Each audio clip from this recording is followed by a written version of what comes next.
تو مولانا نے سوال کیا کہ ایسا کیوں نہیں ہو سکتا؟ کیا سورج دیوتا کو غصہ نہیں آتا؟ کیا اسے آپ کے پوجا نہیں کرنے کی خبر نہیں ہوتی ہے؟ اور مولانا نے نرمی سے گفتگو کو جاری رکھا۔ اس پر نارائن کہنے لگے، غصہ بھی آتا ہے اور اسی غصے سے پناہ کے لیے ہم ان کی پوجا کرتے ہیں اور انہیں ہمارے پوجا کی خبر ہوتی ہے۔ مگر تو اتنا کہنے کے بعد وہ خاموش ہو گئے۔ تو مولانا نے کہا، مگر کیا نارائن جی؟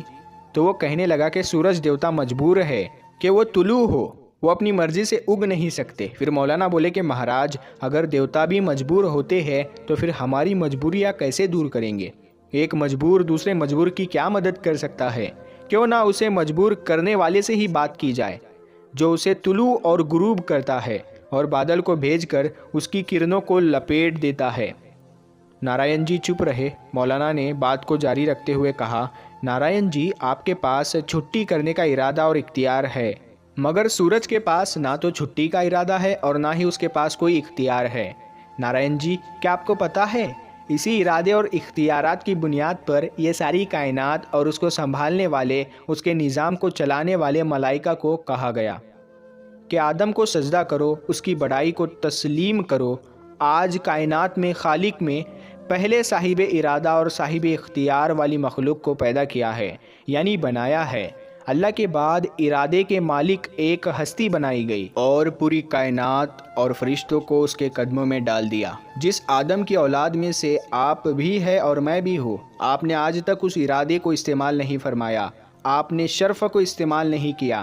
اسے ویسے کا ویسا ہی اپنے رب کے پاس لے کر چلے جاؤ گے اور پھر اسے کیا منہ دکھاؤ گے؟ اس سجدے کی قیمت تو چکاتے جاؤ جو اختیار کے صدقے فرشتوں سے کروایا تھا۔ نارائن جی ہکا بکا ہو کر مولانا کی باتیں سن رہے تھے۔ مولانا پر جلال و جمال کا غلبہ تھا، کبھی جلال آتا تو کبھی جمال لگتا تھا۔ انہوں نے اپنے بزرگوں کی بات خوب پلے باندھ رکھی تھی۔ مولانا نے پھر کہا کہ نارائن جی، آپ بہت نیک انسان ہیں، ہم سب نے آپ کو بچپن سے دیکھا ہوا ہے، شاید کہ ہم مسلمانوں میں بھی آپ جیسا ہمدرد، سخی اور نیک انسان موجود نہیں، مگر نارائن جی، کاغذی کارروائی تو کرنی پڑے گی۔ دل کے دروازے کا تالا اندر سے کھلتا ہے۔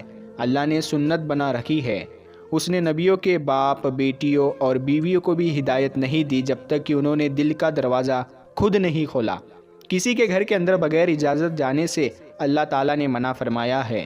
اس کا حکم ہے، اسی کے گھر میں جاؤ جس گھر کا مالک تمہیں محبت سے بلائے، پھر وہ آپ کو بغیر اندر بلائے کیسے آ سکتا ہے؟ اس کی رحمت کا سمندر آپ کی چارپائی کے گرد چکر کاٹتا ہے۔ نارائن جی، ذرا دل کی کھڑکی کھول کر دیکھیے، پھر وہ کیسے اندر آتا ہے۔ نارائن جی چلنے لگے تو ایسا لگ رہا تھا کہ وہ زمین پر نہیں پانی پر چل رہے تھے۔ زمین ان کے پیروں کے نیچے سے کھسک گئی تھی۔ وہ رات قیامت کی رات کی طرح تھی۔ دل میں طوفان پیدا ہو گیا تھا، رحمت کی چھڑی شروع ہو گئی۔ نارائن جی ساری رات رو رو کر معافیا مانگتے رہے، ڈر رہے تھے کہ صبح سے پہلے کہیں وہ مر نہ جائے، کہیں کاغذی کارروائی ادھوری نہ رہ جائے۔ انہوں نے اپنی ساری نیکیوں کے بدلے اللہ سے صبح تک جینے کی دعا مانگی۔ آج انہیں زندگی کی قدر کا پتہ چلا۔ صبح ابھی مدرسہ کھلنے کا وقت ابھی نہیں ہوا تھا کہ نارائن جی مولانا کے دروازے پر دستک دے رہے تھے۔ دروازہ مولانا نے خود کھولا۔ نارائن جی کی کیفیت سے لگتا تھا جیسے ان کا پورا وجود بول رہا ہو مگر زبان خاموش ہو۔ مولانا صاحب نے ان کا ہاتھ پکڑا اور اپنی بیٹھک میں لے گئے۔ نارائن جی کو چارپائی پر بیٹھا کر ان کے قدموں میں بیٹھ گئے اور فرمانے لگے، نارائن جی، آپ کچھ مت بولیے، زبان کو بند رہنے دیجیے۔ آج اللہ خود آپ کے وجود کو پڑھ رہا ہے، وہ آپ کی دعوت کو قبول کر کے آپ کے دل میں آ چکا ہے۔ نارائن جی، میں اسی کے احترام میں آپ کے قدموں میں بیٹھا ہوں۔ زاروں قطار روتے سوریہ نارائن۔ مولانا نے انہیں خوب رونے دیا۔ وہ جانتے تھے کہ نیا مسلمان ہونے والا شخص نئے پیدا ہونے والے بچے کی طرح روتا ہے اور یہ صحت کی علامت ہے اور جان کی علامت ہے۔ پھر مولانا صاحب نے اپنے ساتھ انہیں ناشتہ کروایا اور مدرسے کے تمام لوگوں کے سامنے اسلام قبول کروایا گیا۔ ان کا نام عبداللہ رکھا گیا اور اسلام قبول کرنے کے ٹھیک 10 دن بعد عبداللہ بھائی ایک بخار میں اللہ کو پیارے ہو گئے۔ مولانا صاحب کہتے ہیں کہ عبداللہ کے جنازے پر لگتا تھا کہ ایک ہجوم امڑ پڑا ہے۔ ایک تو وہ بہت نیک انسان تھے اور ہر ایک کے کام آنے والے تھے۔ لوگ ان کی چارپائی کو کندھا دینے ٹوٹ پڑے۔ جنازے میں اعلان ہوا کہ جنازے میں تاخیر کی جائے۔